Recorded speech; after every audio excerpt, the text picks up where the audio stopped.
What's up, everyone? Welcome to this day in Philly sports history for February 3rd, 2024. I'm your host, Jim Montgomery. Welcome to a Saturday edition of the podcast. Not a lot going on last night in Philly sports, which might be a good thing. Kind of a quiet day. It's been a hell of a couple months here, so kind of a quiet day, which was nice. But as always, let's start with a recap of the question of the day. And kind of surprising at this. In honor of Groundhog Day, I said, what is one Philly sports moment you'd like to live over and over and over again? And the Game 5 of the 2008 World Series came out on top with 46% of the vote, followed by the Super Bowl 52 victory. Had a write-in vote for the 1980 World Series, which I guess for a certain part of the audience, that might have been up there with the '08 World Series. But it's hard to argue that because that winning the first one like that for people like of my generation, that was a big one. So not really going to get an argument from me there. I would have probably gone with the Super Bowl just because of how I feel about the Eagles. But again, you can't go wrong with the '08 Phillies. So as always, thank you for participating in the question of the day. Be sure to subscribe to the YouTube channel, Jimbo_Mont.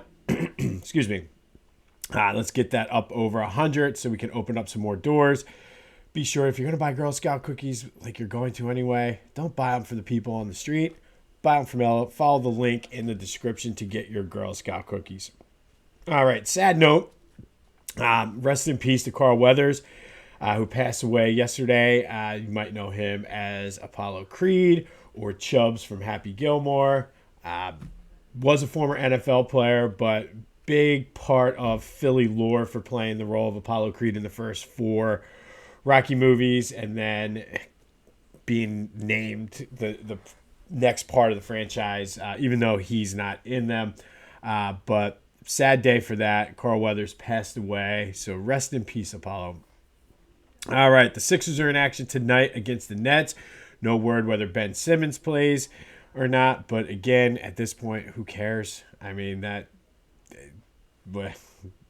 whatever. No word on Joe yet as far as the treatment plan. Hopefully we'll get more on that. I'd imagine probably come Monday.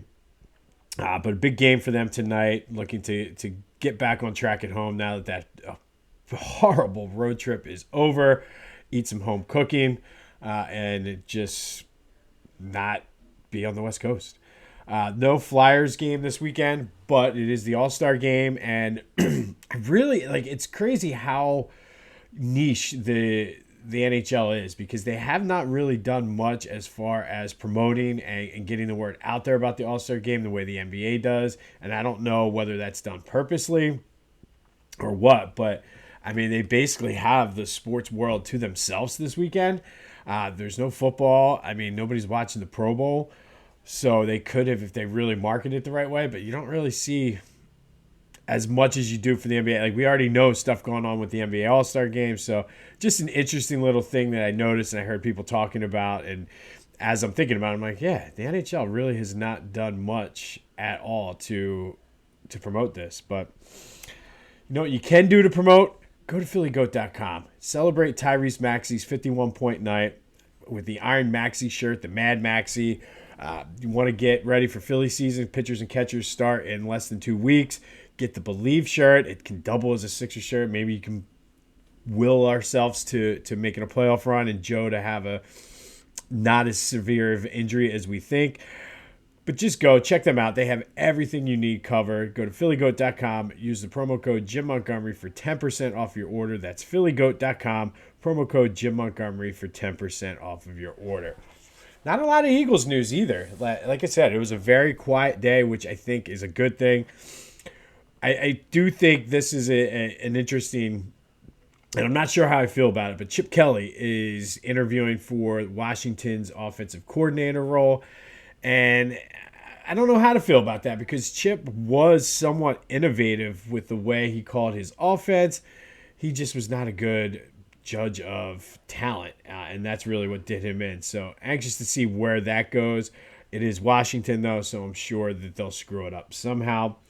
A.J. Brown was there was an interview with him yesterday, and they asked him how he felt about firing Brian Johnson.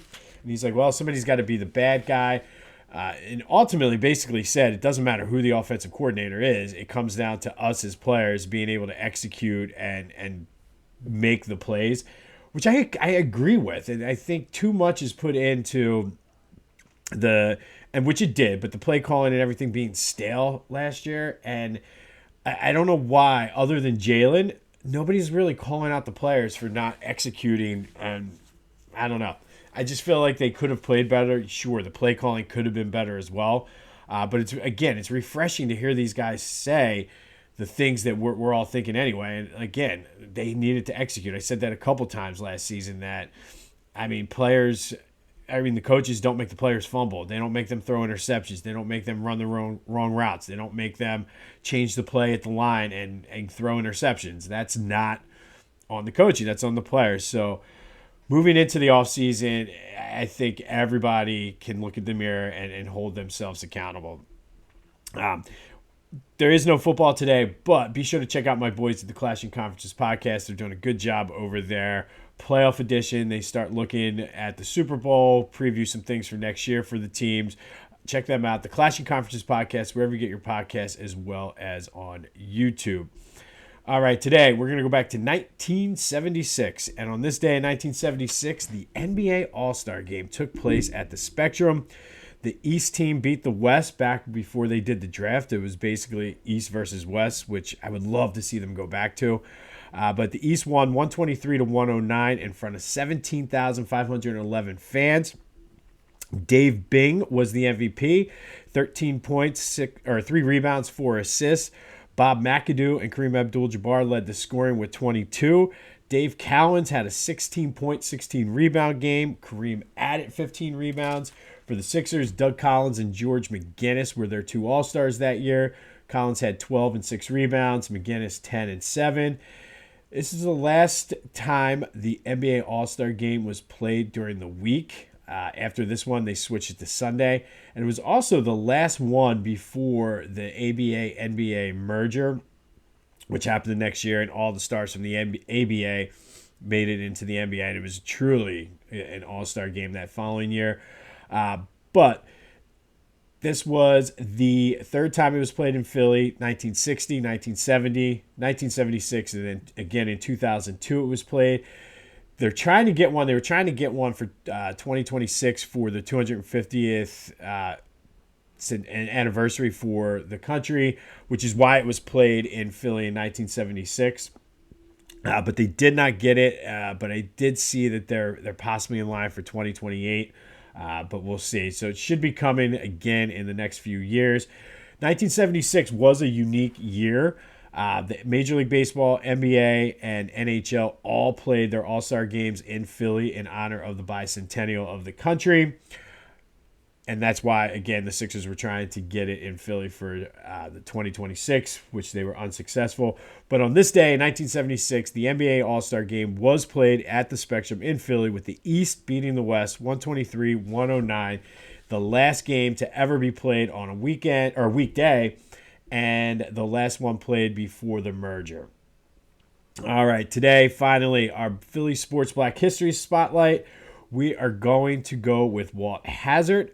Walt was born in Wilmington and grew up in Philly, went to Overbrook High School, went on to play basketball at UCLA. He was a guard. He won the NCAA championship in 1964 and was the most outstanding player of the tournament. This, believe it or not, was UCLA's first title. So he was a member of John Wooden's first NCAA title. He was first team All-American that year. His number 42 is retired by UCLA. He was the territorial first-round pick of the Lakers in 1964. He played for the Lakers, Sonics, Hawks, Buffalo Braves, and the Warriors. Had a solid, not necessarily spectacular NBA career. Did become a coach. He started off at Compton Community College, Division II then for Chapman, and then did take over the UCLA job in the 80s. He won the NIT. In 86-87, they won the Pac-10 regular season and the first ever Pac-10 tournament. He was Pac-10 Coach of the Year that year. And then after that, it kind of fell off for him. Did spend some time working with the Lakers in their scouting department and then a special advisor. He is in the UCLA Hall of Fame. He's won the 1964 gold medal for basketball, and he's in the Philadelphia Sports Hall of Fame. I'll get it out today. But Walt Hazzard, born in Wilmington, went to Overbrook, played in UCLA, had a decent NBA career. Nothing spectacular. Went on to be a pretty successful coach for a short time. Won the Pac-10 championship, was Pac-10 Coach of the Year, won the NIT, but was an NCAA champion and UCLA's first NCAA championship. So Walt Hazzard is today's Philly Sports Black History Spotlight. On this day, back in 1976, the NBA All-Star Game took place at the Spectrum, the East beating the West, 123-109. Sixers in action. Is Ben going to play? That is the question. Our question of the day, though, does revolve around the Sixers. And ultimately, there's a lot of chatter because of Joe being hurt. And the question of the day is, can the Sixers win with Joe if they put the right pieces around him, if they give him the right amount of rest? I mean, all the pieces need to be 100% correct. But do you think they can win without Joe? I saw an article basically that said Sixers can't win with him, and he's too good to trade, so they're kind of just stuck with him until his career's over, meaning that they can't win a title with him. I disagree. I think they can, but let me know what you think. 267-495-8531 gets you into the voice and text line. Can the Sixers win with Joe? Let me know. Get your answers in. Buy your Girl Scout cookies from Ella. All the information you need is in the link.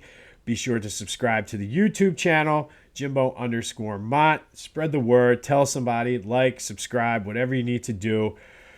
It looks like it's going to be a pretty decent day. So go out, get out there, enjoy your Saturday. This has been This Day in Philly Sports History. I'm Jim Montgomery, and until next time, I'll see you when I see you.